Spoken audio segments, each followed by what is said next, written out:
So we've actually updated this encounter a bit. I'm going to turn this down a bit.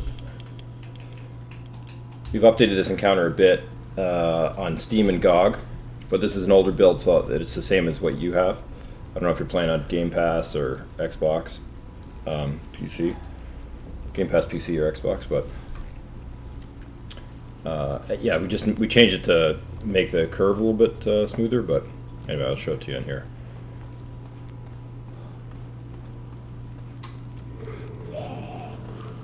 So these guys, like this is that reverse slash I was talking about.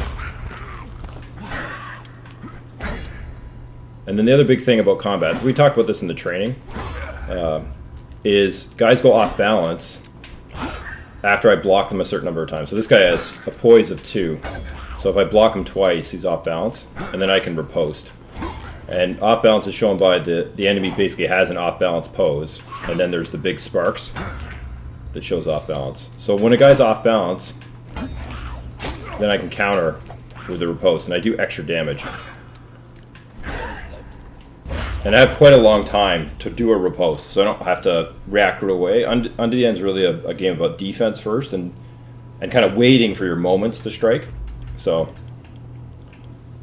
I'll do this fight. Where is it? I'll do this fight again, just to show some different ways to approach it.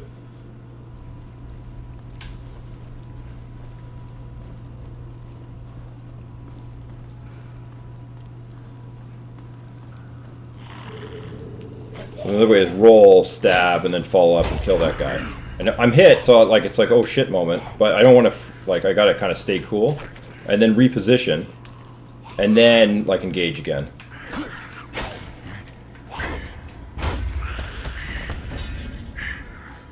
So that's the big thing is, yeah, we kind of talked about that in the opening, is like staying calm. And so if something bad does happen, which it can, like enemies are they learn while you fight, and they so they'll learn from different moves, and there is a bit of like they change up their pattern. They don't have a set pattern. Like they have a set number of moves and a set number of capabilities, but it's not always the same thing. So I can like crowd control that guy, and then take this guy out. That like gives me more safety, and then I can roll away, and then roll away to get to a good position. You know, dagger that guy. Yeah, it's about reading every move. And the other thing is like, we didn't want it just to be about reflexes. We wanted it really to be more about read and react. So we added a setting here that's combat speed. So this slows down combat by 25%. If you put it to assist on Steam, you can actually put it to 50%. So you can go 100%, 75%, or 50%. So now you'll see, like as I'm moving, it's actually slower. So I have more time to read and react. And there is friendly fire. Like I can take advantage of enemies hitting each other. And then as you get, like as you play more, you'll start, like, or the hope is you kind of start using different moves the father has. So for example, this guy here, so we'll take this guy out, gets hit there. So then we'll try and reposition to a good spot, right? And then I can actually duck under an attack and strike. I'll like see if I can show that. So these guys he's doing low attacks here, so you can't really do anything. I shoulder him, I guess. See if he'll do a high attack, just to show that you can do other things. He just did low attacks, so I couldn't. But you can duck under attacks and strike under an attack, so I can duck and then counter it away. I can jump over a low attack and do a high attack. I can kick dirt at guys. I can fake guys and then follow that up. Faking doesn't always connect in the build you guys have, so I changed that to be the chance that they'll react is higher now, and then I made their reactions, the bite reactions, a little bit stronger. Sorry, I didn't want to show that. I was going to just show that other trading post fight that you know you're trying to do with two guys. Like one thing you can do on those is use the terrain to your advantage to avoid guys. If you have a wall that you can stand near, That'll make it so guys don't surround you, because they won't run into a wall.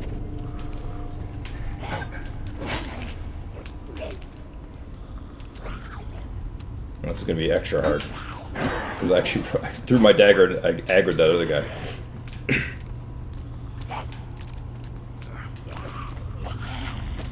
This is a decent example though here. So I can duck under that attack.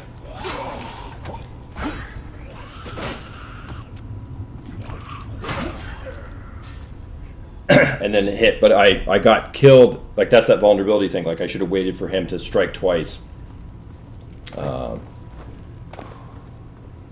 Other thing, I don't know, this is something you learn in the training stuff, is like, you can, when you block, I'll do a better job of showing that here.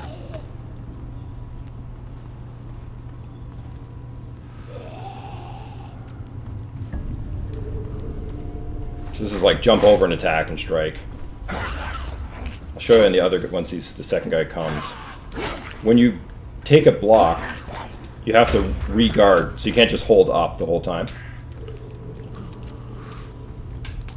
So here I'm in a terrible spot, so I want to relocate. Clear that guy out, then roll. So I got block. So I flick block up, let go, and flick it again up.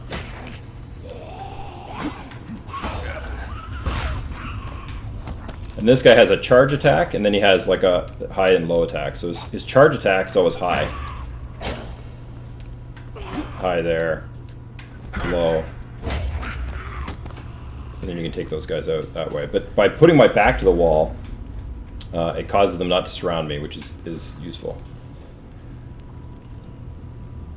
Yeah, so let's see that again. We'll go to that other fight, which is a little bit easier to read. So whenever you see the big sparks and hear the gong, they're off balance. Yeah, that's the hope.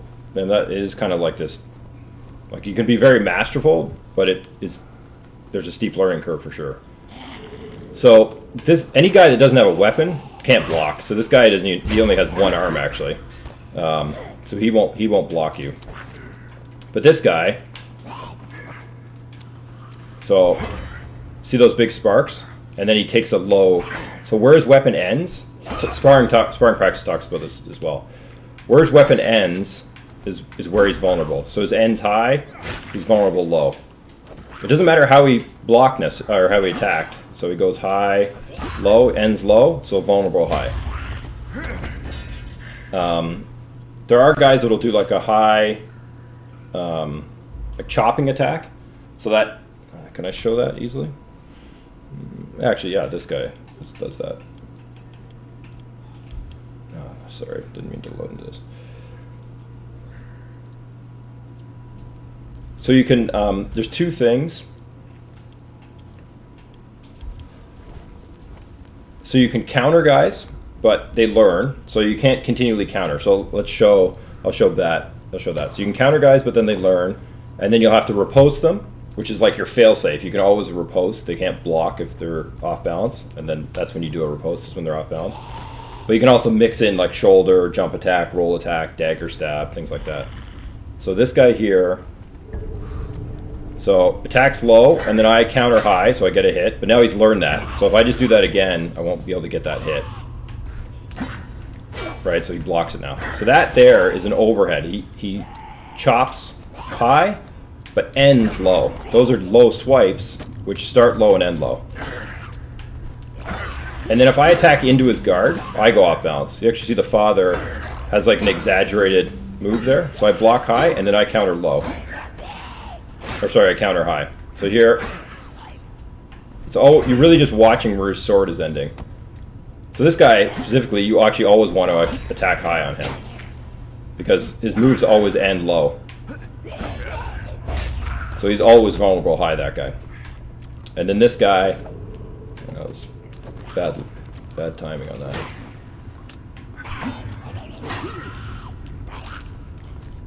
So I always want to wait to roll till the last second. I don't want to roll too early.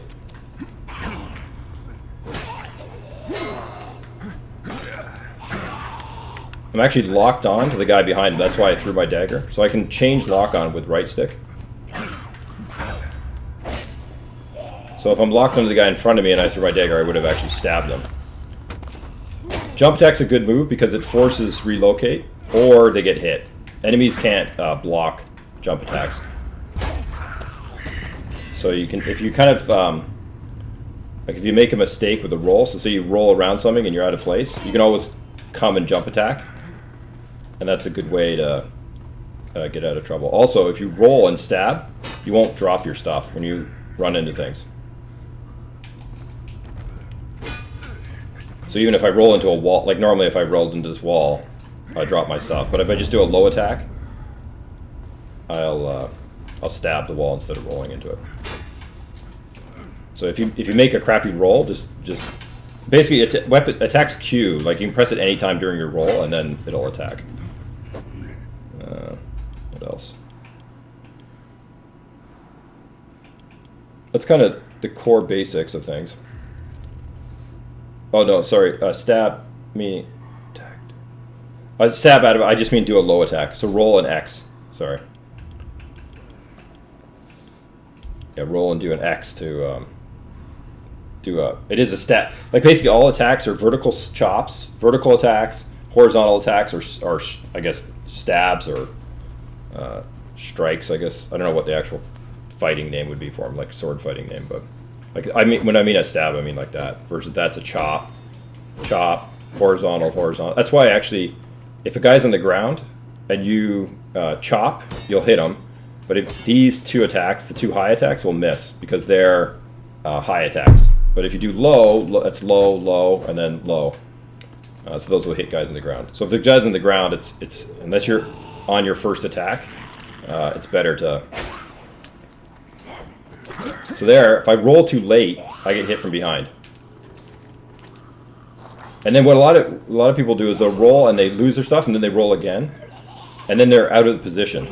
So it's like in Street Fighter, it's called zoning. So there again, like I rolled twice, right? So now I'm out of position. And if every time I do a second roll, I'm always have extra recovery frames on my second roll. So if I shoulder a guy into another guy, he'll reposition because he doesn't want to get blocked by his buddy. And let me show that, like, so if I target this guy, throw my dagger, I can actually throw it at a specific guy. So if there's like a guy behind, someone else and he's like throwing things at me and I want to crowd control him, I can use R stick to switch targets. And then disrupt him and then maybe roll to him and stab him or something. So I can use my dagger as a means of kind of crowd control. Did I show reverse shoulder? Yeah, so the reverses are just, if your back is to a guy, you're walking backwards towards them. It's not fancy, you just have to press X for a low reverse and Y for a high reverse. So let's see, let's try and do it here. So this guy rolls around me. So I'm walking back towards this guy. So I can reverse shoulder him, and then I can reverse slash. And then his buddy took care of him, actually.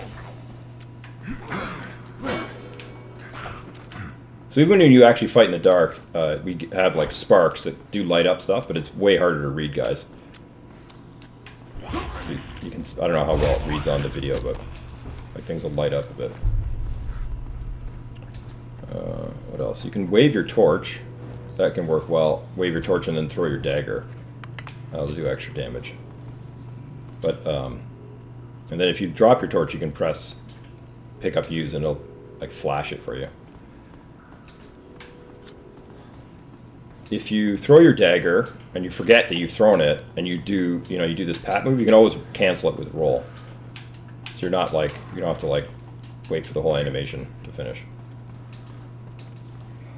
There's some penalty because we kind of like want you to be kind of remembering that stuff, but it happens. Is that helpful? I don't know, any other questions? Anything that doesn't make sense?